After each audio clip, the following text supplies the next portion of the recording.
We spend most of our life trying to avoid conflict. We're taught, but since we're little kids, right, to be nice to everybody else, to get along, to treat others the way we want to be treated. And most of the time that's good advice. We don't want to spend our life, right? Nobody wants to spend their life seeking conflict. We don't want, that's just a recipe for disaster in our life and for unhappiness. However, if you're a writer, that is exactly what you want to do. You want to look for conflict everywhere. Today we're going to talk about how to add conflict to your story. You have a story to tell, but you don't know where to start. Let me show you how to free your story. I teach you how to write and how to dig deep in your soul to release your story and make a difference in the world. Welcome to the Julie Amante channel. If we're just meeting, I am Julie Amante. I'm a women's fiction author, and I'm here to give you some writing tips on Fridays. So let's start. We're going to talk about conflict today. Now, conflict is actually hard for writers to add into stories. And the reason is that, again, we're told really to be nice people, right? Most of us are nice people. We don't really like conflict. We don't really want to put our character into situations where he's going to suffer, right? So this is bad for fiction. We definitely need to get comfortable with conflict. We want to seek conflict, we want to add conflict, we want to think about how we can complicate this character's life as much as we can throughout the novel. So let's talk about how to do that and how to get over this, feeling that we don't want to add conflict, we don't want to have conflict in our stories or in our life. We know intellectually we want to have the conflict, but a lot of times it just doesn't make it into the story. So let's talk about that. All right, so where are we going to add this conflict? Okay, so we have a character that has an external goal, something that the character wants, right, for this during the story, for the plot. We also have the character's internal goals, or something that the character wants inside. They may be seeking love, they may be seeking, all different types of emotions, internal emotions that the character may know or may not know that this is a goal, but he does have the goal. So external goal, internal goal. So those are two places where we can add conflict. But then the third one is through an opposition character. So the opposition character is going to oppose our main character, want either the same thing that the character wants or want the opposite of what the character wants, and therefore try to keep the character from getting what they want. So let's talk about adding conflict to each one of those, because in each one of those places is where we're going to add the conflict. Okay, let's start with the external goal, and that is the most obvious one. So the character wants something. Maybe the character wants a new job, the character wants to make more money, the character wants to marry the love of his life, the character wants to go on vacation. It doesn't have to be it doesn't have to be life or death. Sometimes it's more fun, but it doesn't have to be. Okay, so he has this goal that he wants to achieve. So what we want to do as the evil author is we want to put obstacles in the way of this character achieving that goal.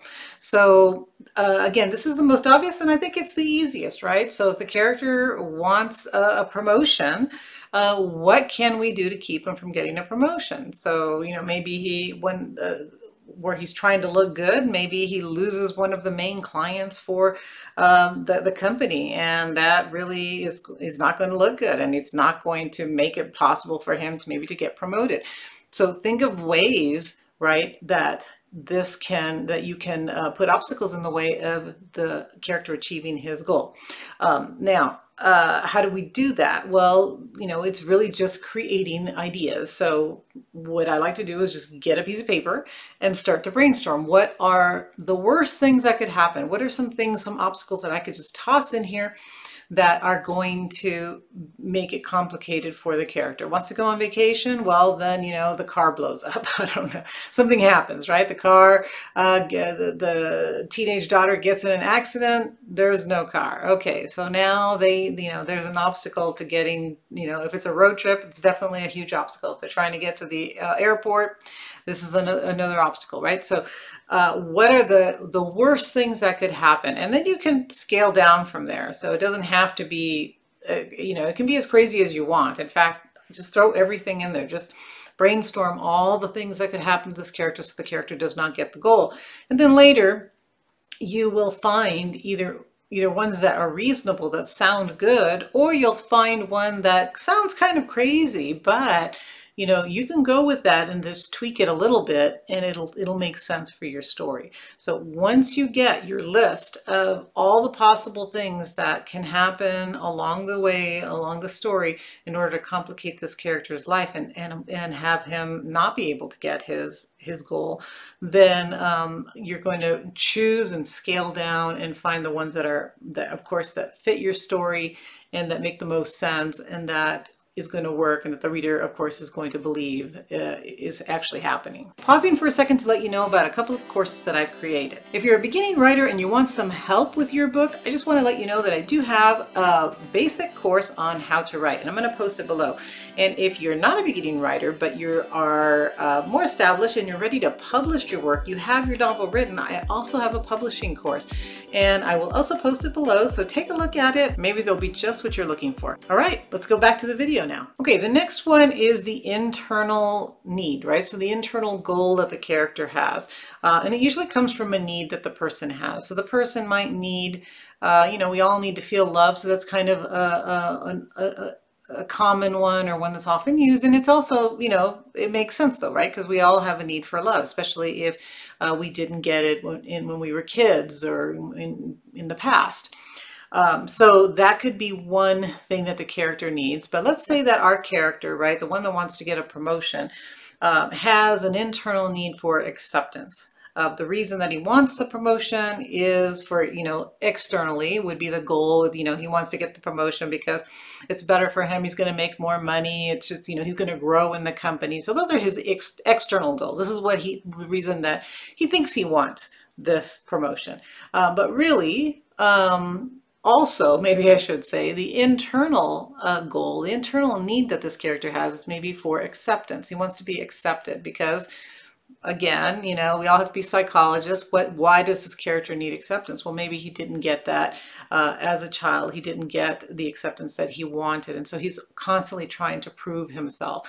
And the way that he has chosen to prove himself is by climbing this corporate ladder and getting, you know, doing better and better and better. And this, you know, promotion is going to be something that's going to prove to himself finally that he's worthy and that he, you know, and get the acceptance that he needs from other people. But, you know, you're throwing those obstacles in there so that it's harder for him to get this promotion. And then the conflicts that you're adding internally, of course, is that he's dealing with these feelings of inadequacy, these feelings of not being able to get that acceptance from his boss or from, you know, maybe from his wife or from other people. And the goal, your goal should be as an author is to eventually show, because you want to show that the character is growing, right? And the only way that the character can grow is really to get past this feeling that he has, this feeling of insecurity, this feeling that he needs acceptance. So the good thing would be for him not to actually get the promotion and to actually learn that he doesn't, you know, he only needs to accept himself, right? So he doesn't need the acceptance of other people. So even if he doesn't get this promotion, he's still going to be okay. He's still going to be fine. Or you could make it so that he eventually, after you throw in a lot of conflicts, he actually does get the promotion. But it's you know, it's internally, right? The internal obstacles that you gave him actually, again, helped him to learn that, you know, yeah, I got the promotion, but you know, I didn't really need the acceptance of this person. So you want to tie in, if you can, it works better, makes a better story if you can tie in the external and internal goal and then throw the obstacles in there that make it difficult for this character to get both of those things that he wants. Okay, and the last way to throw in conflict is to have an opposition character. The opposing character is the one that is going to challenge your character, right? And this opposing character could be someone who wants, again, the same thing that the character wants, so the same girl, the same job, the same promotion. Or it could be someone who doesn't want the same thing, wants the opposite, right? So maybe doesn't want the company to do well at all, wants the company to fail. And so, you know, is doing things behind the scenes in order to have him lose clients or to make the company look bad.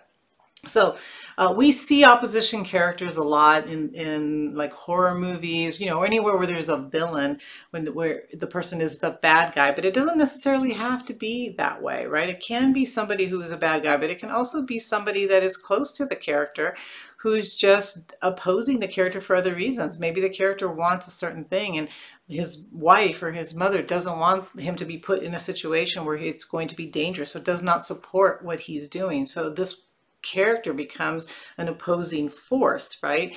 Because this person is working against the character, is not giving the character the encouragement that maybe he needs. Okay, so if you have an opposing character, this person can can be a person of conflict. And if it's a person that the character cares about, it makes it even harder. So sometimes, a lot of times in romances, you'll have like the opposing character actually be like a love interest, right?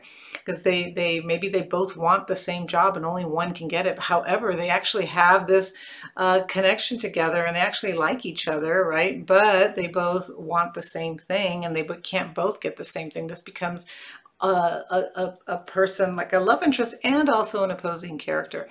So if you can have an opposition character, an antagonist, you know, they're called different things. It really helps you to throw in conflict and to help your story become more interesting. So the whole goal here of having conflict is to keep the reader interested, right? So the reader is reading to see this character struggle against something and actually achieve his goals. Well, he has to have conflict in order to struggle. He has to have something to struggle with and against, right? So your goal is to put in that conflict. Don't make it easy for your character, and it will be a much more satisfying read to your reader, because your reader will be able to enjoy watching your character struggle through these things and actually earn that goal at the end. If it's too easy, the character isn't earning anything, it just becomes sort of a boring story, which is the last thing that you want. So get comfortable with conflict, get rid of it in your own life and bring it into your stories, and you'll have much better stories, much better novels for your readers to enjoy. So I hope this has been helpful, gives you something to think about, something to work with. And if it does, please hit the like, hit the share button, come back next Friday and see me again.